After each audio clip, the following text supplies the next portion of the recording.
Olá, sejam todos muito bem-vindos. Um feliz começo de ano a todos e vamos dar início a mais uma live da série de lives do Vida Assim Special Life, programa de medicina preventiva do Assim Saúde. Hoje estamos reunidos aqui para falar sobre Janeiro Branco, como anda a sua saúde mental. Para debater este tema, ao meu lado está o psiquiatra Dr. Igor Valente e a psicóloga Priscila Moura, ambos do Vida Assim Special Life. Boa tarde, Priscila. Boa tarde, Igor. Sejam bem-vindos às nossas lives.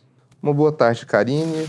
Boa tarde, Priscila. Boa tarde a você que está nos assistindo, nos acompanhando. Espero que tenha um ótimo proveito dessa live e possa aprender um pouco sobre saúde mental. Boa tarde, Karine. Boa tarde, Igor. Boa tarde você que está nos assistindo. Nos acompanhe até o fim. Janeiro é um mês muito importante porque ele trata de um tema que afeta a todos nós e que ficou bem mais em voga depois da pandemia. Pode-se dizer que um dos bons legados da pandemia foi a forma aberta de tratar de saúde mental. E este ano, em 2024, a campanha Janeiro Branco, que dá cor ao mês, completa 10 anos. Ela começou em Uberlândia, Minas Gerais, por um movimento de psicólogos. Prestes a completar uma década no ano passado, foi sancionada a Lei Janeiro Branco, que dá a este mês o objetivo de conscientizar sobre saúde mental, abordando assuntos que tragam hábitos e ambientes saudáveis, bem como a prevenção de doenças psiquiátricas. O que vocês acham da importância dessa campanha e sobre o debate desse tema? Bom, é uma campanha que finalmente coloca em voga a discussão de saúde mental, por tanto tempo negligenciada, por tanto tempo deixado de lado, ignorada, né? Nós temos um histórico aí da doença dos transtornos mentais, que não era nada agradável frente ao que a gente tem hoje, né? Por muito tempo houve uma segregação daquele que é o louco. O louco, inclusive, no início, ele era tratado como se fosse um indigente, não havia um tratamento, ele era punido por ser louco, né? Na visão daquela época. E, mais atual, né? Mesmo aqueles que não teriam, a princípio, um problema grave de cognição, às vezes são considerados como pessoas cheias de frescuras, disso e daquilo, que poderiam sair da situação por conta própria. Então, a discussão de hoje é justamente para quebrar um pouco esses mitos, mostrar que não é bem assim que funciona. Exatamente, uma observação muito pertinente, né? E não falar só de saúde mental no quesito de adoecimento, mas falar da promoção de saúde e da prevenção também. Esse é o lado mais importante que nós vamos abordar hoje. Os números sobre saúde mental são bem expressivos. A ansiedade, por exemplo, vem no topo da lista, atingindo cerca de 18,5 milhões de brasileiros. Segundo a OMS, o Brasil é o país mais ansioso do mundo. Vamos começar falando sobre a ansiedade? O que é a ansiedade? Ela é um transtorno ou uma doença, doutor Igor? Ansiedade nada mais é do que uma resposta fisiológica ou neurofisiológica a um estímulo externo, uma ameaça de problema, né? Uma situação que pode trazer um perigo, né? A sensação de que algo vai dar errado. Isso faz com que a gente responda fisiologicamente com alterações diversas, né? Quando a gente está diante de um transtorno, o que torna essa ansiedade um transtorno, um problema? O transtorno é quando essa ansiedade ela começa a ser prejudicial para o indivíduo. Em que sentido? Ele tem prejuízo na qualidade de vida, ele sofre com aquilo. Ele tem prejuízo no trabalho, ele tem prejuízo nos relacionamentos, as coisas não vão para frente por conta da ansiedade. Ele se isola, né? A gente tem, por exemplo, o transtorno do pânico, muito comum, né? É comum o paciente chegar e falar para a gente, olha, eu tenho pânico, eu tenho crises muito intensas de ansiedade, eu estou deixando de sair de casa, eu estou deixando de pegar um transporte público, evito aglomeração, evito local fechado, e nisso a pessoa vai se limitando, né? O isolamento, como a gente sabe, leva a um adoecimento psíquico. E Priscila, quais são os sintomas dos transtornos de ansiedade e até que ponto eles podem chegar? E por que vem crescendo tanto a cada ano? Os sintomas da ansiedade podem ser inúmeros, inclusive os da crise de ansiedade. Eu posso estar sentindo ansiedade e não ser tão perceptível assim. Eu posso ter aquela sensação de bolo na garganta, a sensação que vai me faltar o ar, outras sensações também como o tremor, né? Isso é muito comum nos transtornos de ansiedade também, não somente nas crises. E a pergunta que você me fez, Karine, foi muito boa, sobre os transtornos de ansiedade. Eles podem incapacitar uma pessoa. A pessoa ela consegue se atrapalhar, vamos colocar assim dessa forma, num ambiente de relacionamento, no ambiente de trabalho, seja uma faculdade também, seja uma escola, um curso, até esse isolamento, até ela ser faltosa. Porque muitas vezes nós não percebemos que nós estamos ansiosos, nós não percebemos as nossas próprias emoções. Eu não consigo parar um momento do dia, eu estou muito focado no meu trabalho, na minha vida social, na minha família, e eu não tiro um tempo para mim, para focar nas minhas emoções. O que eu estou sentindo? O que eu estou levando daquele dia? E ainda dá tempo. Se você gosta de falar sobre saúde e prevenção, mande este link para quem também gosta de falar sobre saúde. Pode ser seu pai, sua mãe, seu irmão, sua tia, sua cunhada, namorado, marido ou colega de trabalho. Mande o link e avise. Estamos na live Janeiro Branco. Como anda a sua saúde mental? Do Vida Assim Special Life. Aproveite e também passe a nos seguir se você ainda não segue no assim.com.br e no blog vivaassim.com.br. Nos canais do YouTube, Instagram e nas redes sociais. Lá são postados diariamente informações sobre saúde, saúde bucal, comportamento saudável e qualidade de vida, além de vídeos semanais que ajudam você a entender melhor a sua saúde. Qual seria a forma, então, doutor Igor, de tratamento para a ansiedade? Perfeitamente. Ansiedade, né, como eu expliquei mais cedo, uma resposta fisiológica que, em alguns casos, ela pode virar um transtorno e aí, a partir disso, trazer uma série de implicações na vida do indivíduo, que, né, acaba necessitando de um tratamento. Como é que a gente faz esse tratamento? A gente costuma empregar a farmacoterapia aliada à psicoterapia, né? Na farmacoterapia nós temos algumas medicações, como os antidepressivos, os ansiolíticos, né? Esse último, o maior exemplo, o clonazepam, o famoso Rivotril, muitos acabam usando, usam de forma indiscriminada, acabam usando às vezes sem prescrição, né, que não é para fazer, e isso acaba levando a um abuso dessa medicação. Sobre o tratamento em si, ele acaba levando alguns meses, tá? O indivíduo ele começa o uso da medicação, começa a psicoterapia, mas isso não vai ter resposta imediata. O primeiro mês é o mês de adaptação à medicação, pode já haver uma melhora, ou pode até mesmo haver uma sensação de melhora completa, né? O que acaba representando um certo perigo para o tratamento. Por quê? Porque o indivíduo ele começa a tomar o remédio, deu um mês, ele já está se sentindo muito bem e fala, não preciso mais disso, já estou ótimo, né? Igual muitos fazem com antibiótico também, interrompendo da hora. Ele faz isso e aí acaba colocando o tratamento em xeque. Por quê? Porque é comum haver recidiva dos sintomas. O tratamento ele leva um tempo, 6 meses, 1 ano, às vezes pode chegar até um pouco mais, né? E ele deve ser mantido de forma regular. O indivíduo ele tem que se comprometer, né? É a saúde dele, então ele tem que se adaptar a esse estilo. Exatamente. E isso também não acontece só na psiquiatria, na psicoterapia também. O paciente, ele acredita que ele já está, e se dá alta, ele já está muito bem, ele acredita que ele não precisa mais tanto desse efeito, né, do medicamento, que vai trazer melhora para ele, assim como do profissional, do psicólogo, mesmo do psiquiatra. E, na verdade, nós precisamos fazer uma coisa chamada prevenção de recaídas. E também na psiquiatria, na psiquiatria, a gente também faz uma coisa chamada desmame. Ou seja, o paciente ele vai reduzir gradualmente essa medicação, assim como na psicoterapia, ele vai reduzir aquelas sessões.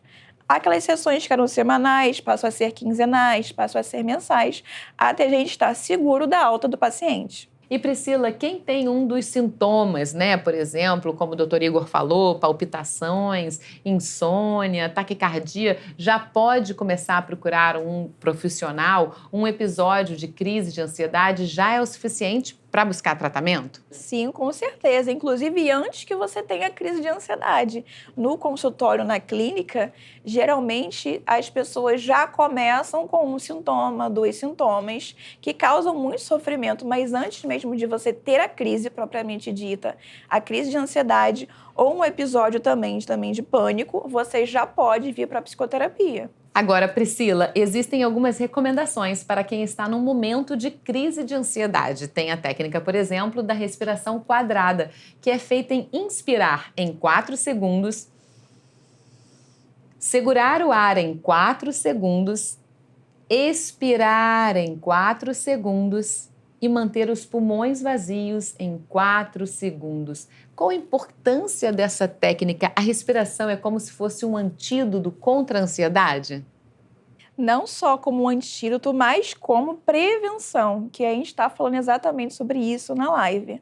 Eu não preciso somente usar alguma técnica, alguma estratégia, como essa técnica da respiração quadrada, para a correção, quando eu estiver numa crise de ansiedade. Porque muitas vezes, dentro de uma crise de ansiedade, eu não vou lembrar de fazer. Então, como prevenção, para causar esse efeito de relaxamento, esse efeito de estar um pouco mais tranquilo para lidar com aquelas questões que me incomodam, eu já posso praticar essa respiração quadrada.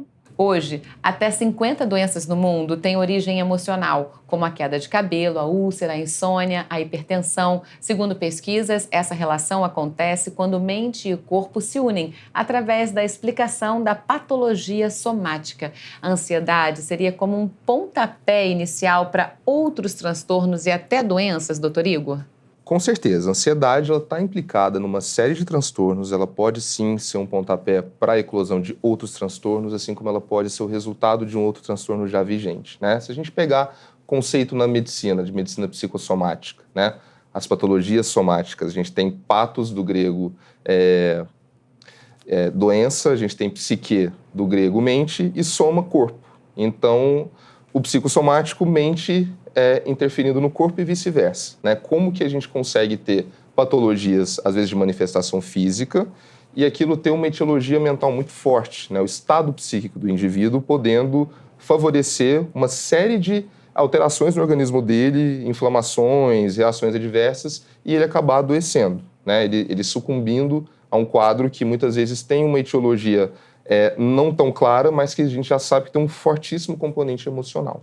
Nós conversamos com uma pessoa que tem o transtorno de ansiedade e sente que foi a ansiedade que desencadeou uma série de outros problemas de saúde que ela sofre. E ela falou isso no relato pra gente e também sobre a importância da presença de uma equipe multidisciplinar no tratamento. Vamos ver?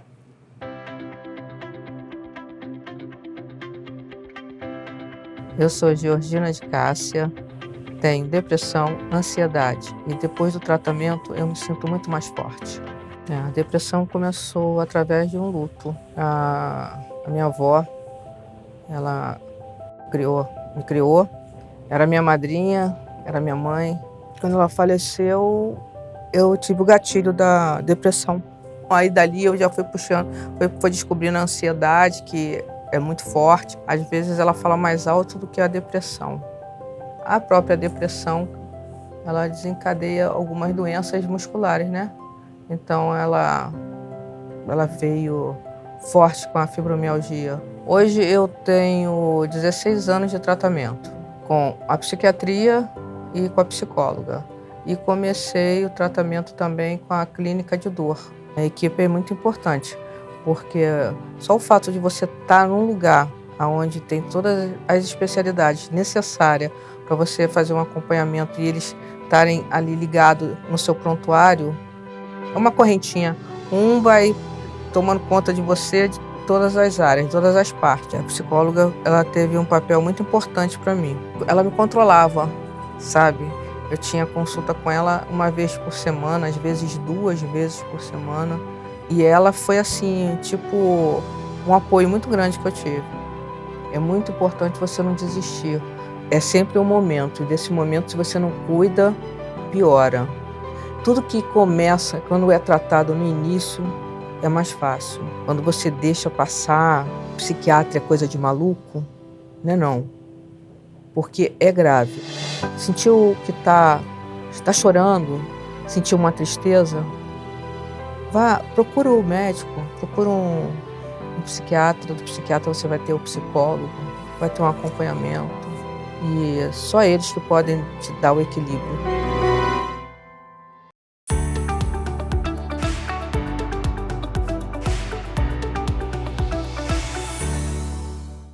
O que vocês acharam do vídeo, né, desse relato impressionante da Georgina? Bom, a gente está diante, né, de um relato de um paciente que, felizmente, buscou uma ajuda profissional, um paciente que entendeu o processo de adoecimento, viu como isso impacta, né? Citou também a questão da fibromialgia, seria um ótimo exemplo da patologia psicossomática e como isso pode afetar a rotina dela, né? A fibromialgia um quadro de dor crônica difusa, né? Muitas vezes o paciente ele não consegue delimitar exatamente onde está aquela dor, mas tudo dói. Ele está com dor em articulações, dor no corpo, enfim, uma dor que é até difícil de precisar, mas não menos importante, né? Uma dor que consegue incapacitar. A pessoa consegue, com aquele transtorno, ela acaba não conseguindo desempenhar atividades diversas, incluindo atividade de trabalho, lazer, entre várias outras. Exatamente. E eu achei interessante que no relato da Georgina, né, ela vai falar que tudo começou com uma ansiedade que foi migrando, que foi aumentando para, né, outros transtornos, outras questões pessoais. E ela não desistiu do tratamento. Isso é muito importante ressaltar, porque muitos pacientes, eles não só demoram para vir para o consultório, para a clínica, mas eles abandonam o tratamento. Ou seja, isso é uma manutenção que ela precisa ser reforçada. O vídeo mostrou o relato da Georgina, que também tem depressão. A depressão hoje é, segundo a Organização Mundial da Saúde, a doença mais incapacitante do mundo. A pessoa deixa de produzir como antes e tem a vida pessoal bastante prejudicada. Segundo dados da OMS, 5,8% da população brasileira sofre de depressão. E o Brasil é o país com maior número de pessoas com depressão na América Latina. Vamos falar um pouquinho sobre a depressão? Doutor Igor, o que é a depressão e como ela nos afeta? Sim, é um tema extremamente importante. Depressão está presente em grande parte dos indivíduos que buscam o tratamento de saúde mental, uma doença extremamente prevalente e não menos incapacitante, né? O que a gente chama popularmente de depressão, em medicina, na verdade, se divide em outros transtornos, principalmente transtorno depressivo maior, transtorno depressivo recorrente ou depressão unipolar, né? Fazendo um contraponto com aquela depressão bipolar, com o transtorno bipolar, perdão, e que é marcado pelos seguintes sintomas, né? A pessoa, ela tem um humor deprimido, seria o principal sintoma. Não necessariamente humor deprimido, pode ser um humor irritável também, né? Acompanhado de outros sintomas, fadiga, cansaço, insônia. Um extremamente comum, que é a dificuldade de concentração, né? O indivíduo está com dificuldade de se concentrar, ele não consegue render naquela tarefa, e ele acaba achando que pode ter, de repente, uma outra patologia. Ele poderia ter, talvez, um transtorno de déficit de atenção e hiperatividade, às vezes não é o caso, né? É um sintoma dentro de um quadro de depressão, por exemplo. É um transtorno que, no adulto, ele costuma ser crônico quando ele dura de 2 anos para cima. Na criança, a partir de 1 ano, já é considerado crônico, né? Lembrando também que esses sintomas eles têm que ser sustentados, não é um breve período, um breve momento do dia que eu tive esses sintomas que eu já posso entender que eu tenho aquela patologia, né? O diagnóstico é um diagnóstico médico, mas a gente consegue entender que o indivíduo que está apresentando esses sintomas de forma sustentada, a maior parte do dia, todos os dias, né, ao longo de, no mínimo, 2 semanas, a gente já começa a desconfiar que pode estar diante de um quadro de depressão. Priscila, a depressão, como é que ela pode começar? Existem realmente esses gatilhos que podem desencadear um processo depressivo? Sim, e o doutor Igor falou muito bem sobre os sintomas, né? Sobre a sintomatologia da depressão. Isso é o que a gente consegue perceber. Ela começa principalmente no campo emocional e no campo psicológico. E por isso que é importante também a gente se atentar a como estão nossas emoções, nossos pensamentos, como está a nossa vida emocional, né? Não só nossa vida laboral, nossa vida, né, profissional, ou nossa vida pessoal, por exemplo. Nós precisamos nos atentar nos nossos pensamentos e nas nossas emoções. Quando a gente começa com uma percepção muito negativa da nossa vida, né, pode surgir uma ansiedade, pode surgir também uma depressão e elevar também para outros quadros. Numa crise de depressão, quais as recomendações? Há algo que se possa fazer, Priscila? Então, quem está no momento, no episódio depressivo, o que a gente recomenda? Que esteja pronto para já ir na psicoterapia, ao profissional também, ao psiquiatra, né? E também tem uma rede de apoio, tenha pessoas que ela possa contar. E, doutor Igor, quais são os tratamentos para a depressão? Quem teve depressão consegue se curar? Então, a depressão, né, ela tem um curso que pode ser mais cronificado, mas geralmente ela acontece em forma de episódios, né? Os episódios, eles têm sim uma cura, mesmo que mais para frente possa haver uma recidiva, né? Possa haver um novo episódio diante de um novo estímulo. Um determinado episódio pode sim ser passível de cura, né? A gente faz um tratamento utilizando a medicação combinado com a terapia da mesma forma, né, que eu disse sobre a ansiedade. E a gente costuma empregar os antidepressivos, né? Principal medicação. Vale aquelas mesmas regras. É uma medicação que leva um tempo para fazer efeito, então não vai ser da noite para o dia que a gente vai ter resultado. A gente tem que manter o uso sustentado daquela medicação, tem que fazer aquilo diariamente, evitar esquecer, pular dias. Isso tudo impacta negativamente. Se eu fiquei 1, 2, 3 dias sem tomar o remédio e voltei, é como se eu estivesse voltando para a estaca zero, estou voltando para o início do tratamento. Então é muito importante, uma ótima adesão, né? Tentar lembrar sempre o horário, definir ali um momento do dia para fazer o uso e respeitar aquele momento, né?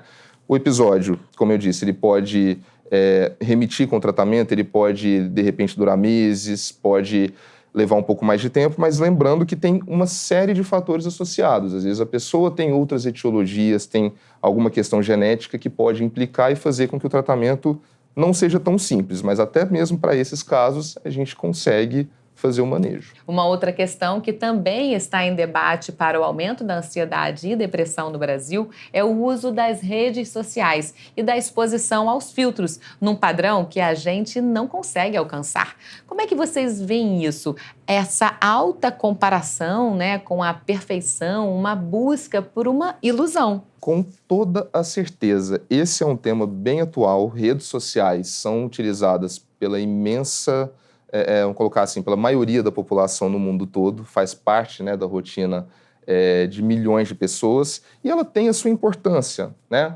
Por meio da rede social, conseguimos divulgar trabalhos, né? Tem a questão do entretenimento, a gente consegue ter ali um acesso a uma forma multimídia. Porém, nós temos um uso problemático dessa plataforma, né? Na verdade, o que acontece? A plataforma foi pensada em conseguirmos interagir com outras pessoas e mostrar o que a gente está fazendo. E nisso, muitas pessoas acabam querendo passar uma imagem de que elas estão numa situação muito boa, muito acima do que realmente elas estão na maioria das vezes, né? Então, assim, às vezes uma pessoa posta uma sequência de fotos, vídeos, enfim, de mini gravações, né? Em que ela está num momento de puro glamour, de puro êxtase. E, na prática, a gente sabe que não é bem assim. Porém, se a gente pegar uma pessoa desavisada, um jovem, né, tá começando ali a vida agora, ele entra na rede social, ele vai ver ali o artista, não só o artista favorito, o ídolo, às vezes ele vai ver um familiar, um primo, enfim, amigos, né, postando como é que tá a rotina, colocando sempre coisas muito boas, e vai falar, ué, como assim? A minha rotina não é assim, né? Às vezes eu tenho que pegar a condução lotada, acordar muito cedo. Às vezes o adulto jovem, né, ele está endividado, ele enfrenta dificuldades no dia a dia que nada disso aparece na rede social. Então, ele vai começar a se auto-sabotar, ele vai pensar, eu estou fazendo errado, eu estou vivendo errado, né? Por que a minha realidade não é essa? E aí é onde começa os pensamentos disfuncionais, né, uma crítica ali prejudicada, e ele adoece, basicamente. Exatamente. E eu vejo que essa vida, né, quando o paciente, né, o adolescente, o jovem, ele chega no consultório, essa vida que chega pra gente, ela já vem já com esses pensamentos disfuncionais, já vem carregado, né, de aqueles ideais, daquele do meu ídolo, daquela pessoa que eu sigo. E eu acredito que é uma vida que está com tantos pensamentos disfuncionais, a gente chama de pensamentos distorcidos, que ela acredita que aquela realidade é aquela que ele tem que viver, né? Essa pessoa tem que viver. Então, ele vai ter uma grande frustração, ele vai ter uma grande decepção e se perguntar, o que eu preciso então fazer? Uma pesquisa realizada no Brasil apontou que o uso exagerado de filtros de imagem nas redes sociais impacta a saúde mental de usuários. Para 98% dos entrevistados, as redes sociais exercem influência na autoestima de uma pessoa e 24% acreditam que esse impacto é negativo. Isso pode ser um problema ou vir a ser um gatilho para o desenvolvimento da ansiedade e depressão, principalmente na adolescência, na infância ou na juventude, Priscila? Exatamente. Muitas vezes não é real, na maioria das vezes, grande maioria das vezes, não é real. E nós, se nós também não nos atentarmos, a gente pode acreditar que aquilo ali é real. E a gente mesmo começar a acreditar que é isso que eu tenho que buscar. É um corpo perfeito, é um padrão perfeito, né? De execução, de foto. Todas aquelas fotos glamourosas que nós conseguimos ver, aquelas montagens, são muito bem feitas nos bastidores. E quando a gente tenta reproduzir, a gente se frustra, porque a gente não vê exatamente como o doutor Igor falou, né? O esforço que foi feito para fazer aquilo. Essa ditadura, né, como a gente pode ver pelas estatísticas também, atinge muito mais os jovens, principalmente, né, as crianças, adolescentes, os jovens, porque estão no processo, nessa fase, né, de formação da identidade, da personalidade. Então, eles começam a formar o que é a percepção de vida, o que eu sou, como vai ser meu futuro, o que são as pessoas.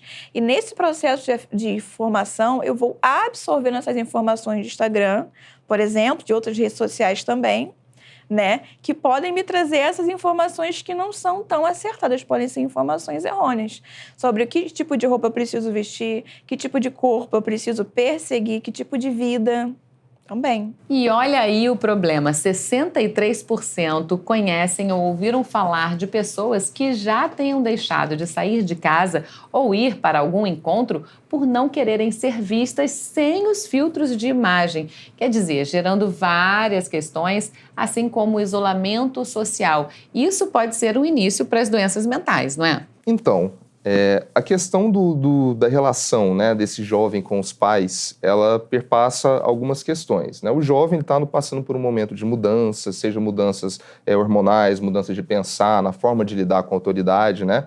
Muitas vezes não existe o diálogo como ele deveria ocorrer. Sem falar também que na própria jornada de trabalho dos pais, às vezes não tem tempo ali de sentar com o filho e ver o que pode estar acontecendo. Às vezes eles nem percebem que está tendo uma mudança expressiva de comportamento. Esse jovem pode estar se isolando, ele pode estar deixando de fazer coisas, pode estar faltando atividades, né, do dia a dia. E às vezes isso só vai ser percebido muito depois, quando algo mais grave vai ser dito por esse jovem, vai ser percebido. E aí a recomendação é que os pais estejam, né, consigam observar mudanças e entender o que pode estar acontecendo, sejam aliados dos filhos, né? Ele não está ali para punir, ele está ali para entender e ajudar. E nisso ele recomenda, né, sempre que possível, buscar ajuda profissional. E como é que os pais devem ficar atentos, doutor Igor? Com toda certeza, né? Existe uma rede, os pais, né, aliados a outros parentes, escola, enfim, toda a sociedade de um modo geral. As pessoas de convívio desse indivíduo podem perceber e conseguir alertar, né? Conseguir fazer uma mobilização para que esse jovem não seja ignorado, para que ele tenha acesso à ajuda. Uma outra coisa que chama a atenção quando se fala de ansiedade e depressão hoje em dia é o resultado de pesquisas que correlacionam o consumo excessivo de alimentos ultraprocessados com possíveis processos de ansiedade e depressão. A Universidade de São Paulo, a USP, realizou um estudo com 11 mil brasileiros, acompanhados por 8 anos. A conclusão foi que quando mais de 20% do total energético da alimentação diária vem de alimentos embalados e altamente palatáveis, aumenta o risco de declínio cognitivo, gerando aí a perda de concentração, a insônia. É isso mesmo, Priscila? A alimentação pode estar relacionada com a saúde mental de uma pessoa? Com certeza, tem uma relação direta com a saúde mental, né, com a prevenção e também com a correção, porque através desses nutrientes, né, dessa nutrição, o que provém dos alimentos é que a gente vai sustentar o nosso corpo, vai ter esse desempenho. Então, se eu me alimento com alimentos mais processados, principalmente ultraprocessados, eu tenho um déficit, né, uma queda muito grande nesse alimento, no que ele me pode fornecer de nutrientes.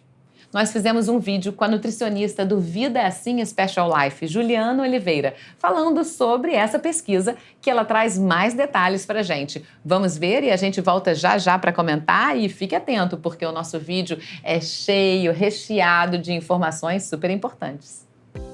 Excesso de alimentos ultraprocessados pode fazer mal à saúde mental.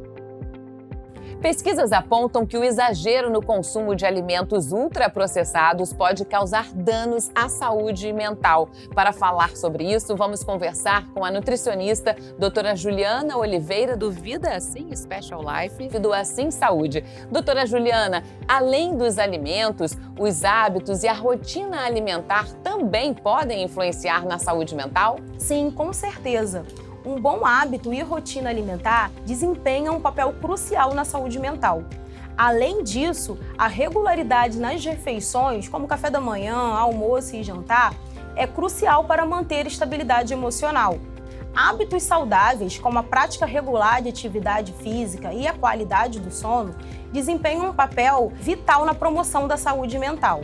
Como os alimentos podem ajudar na prevenção e no tratamento da saúde mental? Os nutrientes como ômega 3, vitaminas do complexo B, magnésios e antioxidantes vêm sendo associados aos benefícios da saúde mental. Esses alimentos estão presentes em peixes, sementes, nozes, legumes, frutas e grãos integrais. Manter um hábito saudável pode promover positivamente a produção de neurotransmissores, como a serotonina, que é um hormônio que desempenha um papel crucial no controle do humor e da ansiedade. Para a depressão, qual alimento pode ser recomendado? Para quem sofre de depressão, é importante incluir na alimentação alimentos ricos em triptofano. O triptofano é um precursor da serotonina. Alimentos como ovo, laticínios, semente, nozes são boas fontes de triptofano. No caso da ansiedade, existe algum alimento que possa ajudar? Para quem sofre de ansiedade, é bom incluir na dieta alimentos que contenham magnésio, como folhosos verdes escuros, abacate e banana. O magnésio ele tem um poder relaxante e pode ajudar no controle do estresse. E qual recado você daria para a prevenção da saúde mental? Um bom recado seria ter hábitos de vida saudáveis, procurar apoio profissional e estar perto de pessoas positivas.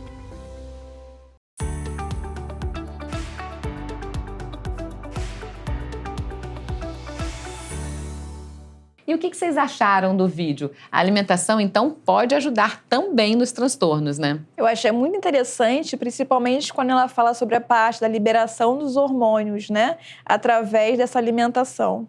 Os hormônios como dopamina, oxitocina, serotonina, endorfina. Hormônios que vão causar bem-estar, prazer, que vão causar uma sensação de felicidade. Doutor Igor, falando em comida, existe também um outro transtorno que está completamente ligado à saúde mental, que é o transtorno alimentar. Fala um pouquinho pra gente como ele pode existir. O transtorno alimentar não só é muito presente, como tem uma área da psiquiatria dedicada especificamente ao tratamento dele. É um grupo de transtornos, né? Nós temos os 3 principais mais prevalentes no dia a dia, né? O primeiro deles, o transtorno da compulsão alimentar. Esse transtorno, ele é muito prevalente em obesos, né? Se a gente pegar indivíduos obesos que buscam um programa para emagrecimento, cerca de 25% desses pacientes têm esse transtorno. E se a gente pegar a população de obesos graves, chega a 75%, né? Então, é muito prevalente, demanda uma atenção especial, né? Um transtorno que basicamente existe uma falta do controle sobre a relação com a comida, né? E aí a gente tem, na sequência, a anorexia.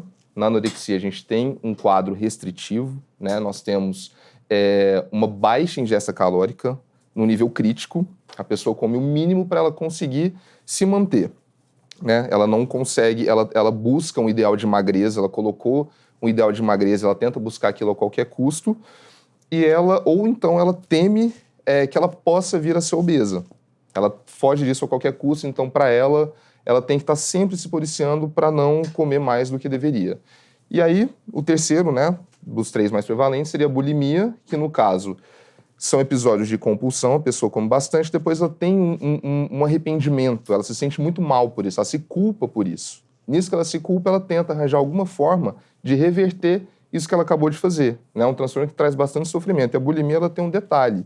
Se a gente tem, por exemplo, indivíduos obesos, né, com transtorno da compulsão alimentar, se a gente tem pessoas muito magras, né, magérrimas, com a questão da anorexia, a bulimia nem sempre vai ter uma alteração corporal. A pessoa pode estar com peso normal.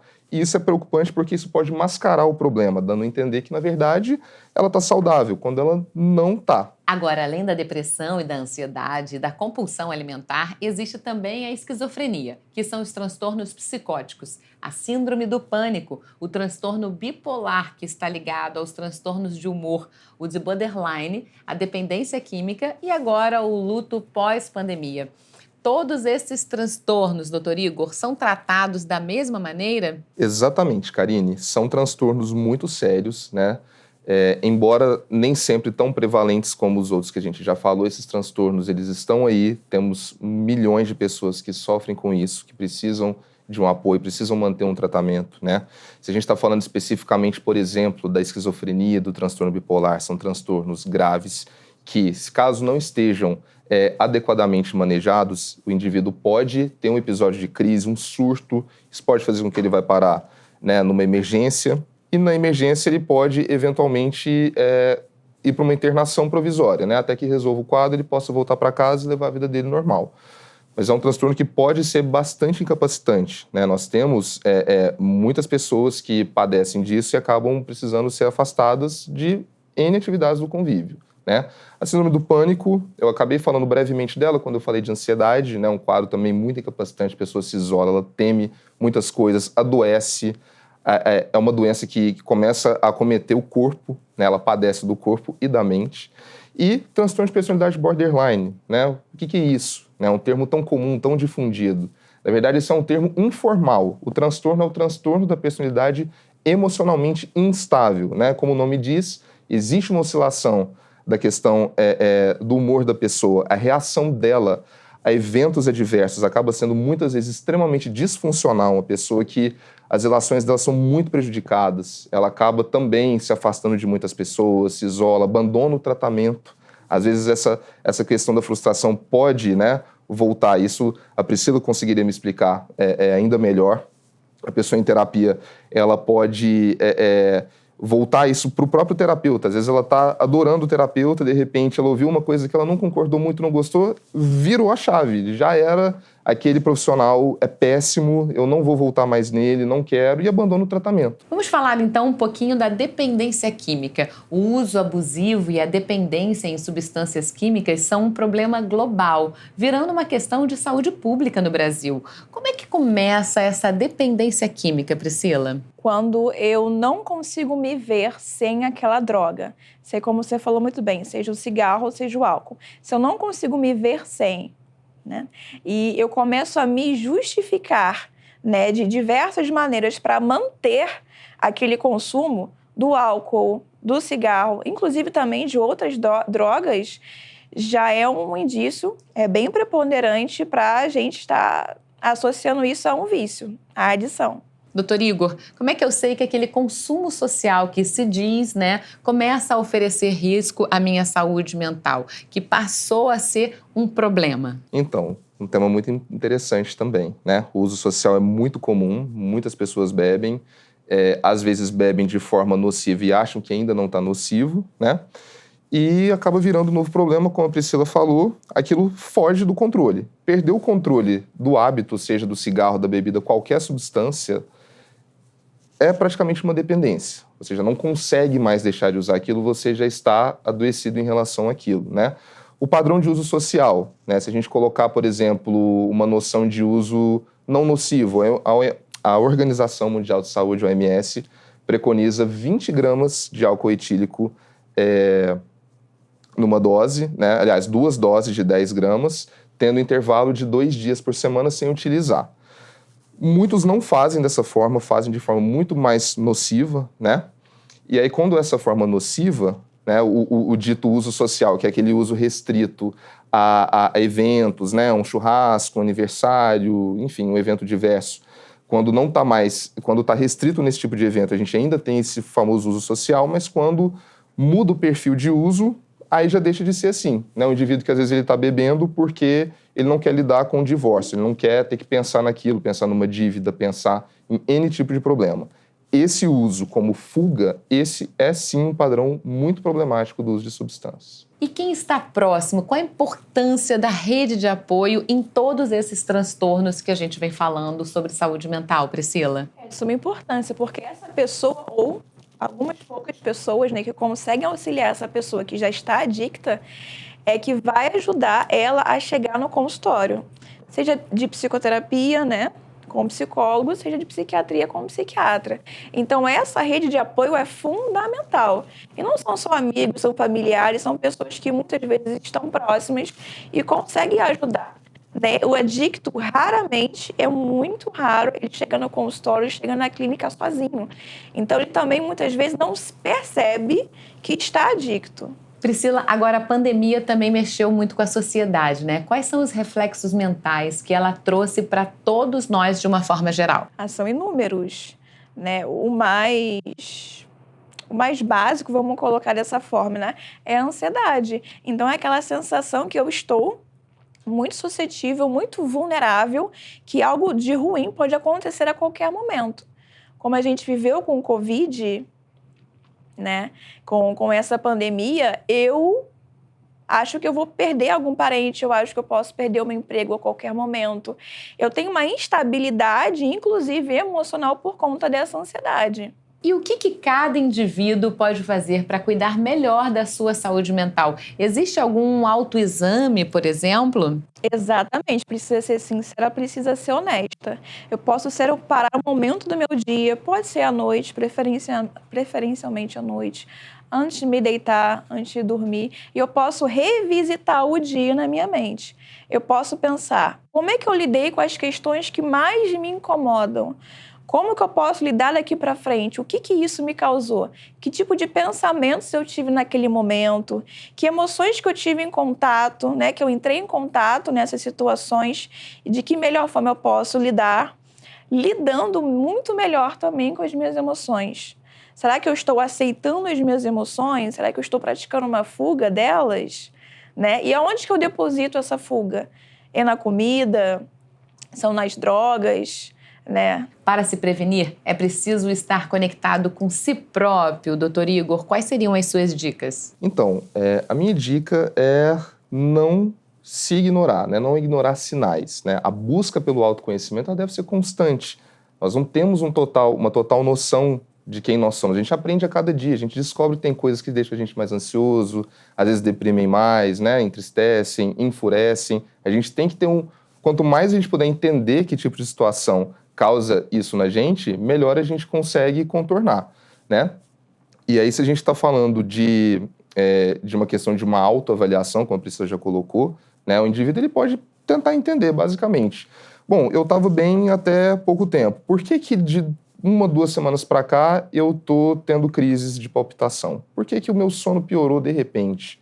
Por que eu estou pensativo? Por que eu estou chorando pelos cantos? Por que eu não quero mais levantar para trabalhar? Por que eu não quero fazer aquilo que eu gosto de fazer? Não quero ver amigos, né? Essas coisas são sinais, não devem ser ignorados. Né? Então, assim, a minha dica é preste atenção a esses sinais que podem estar dizendo bastante coisa.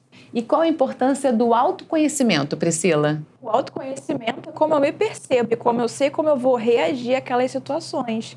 Que pensamentos, como a gente falou agora há pouco, né? Se passam na minha mente, que emoções eu estou sentindo, como eu vou reagir, né? Como eu percebo o mundo à minha volta, que ideia que eu tenho do meu futuro, ou seja, o que eu acho, o que eu penso de mim mesmo, né? E se eu tenho essa identidade, eu reconheço meus pontos fortes, eu reconheço aqueles que eu posso melhorar. Isso é o princípio do autoconhecimento. Eu me reconhecer enquanto pessoa. E teria alguma dica para ajudar quem está nos assistindo, doutor Igor? Então, minha dica, né, puxando um gancho do que eu já falei, é ter o seguinte entendimento, né? Nós temos os momentos bons, os momentos ruins, isso faz parte. Se os momentos ruins estão sendo prevalentes, se está tendo uma permanência disso na nossa vida, tentar entender o que está acontecendo, né?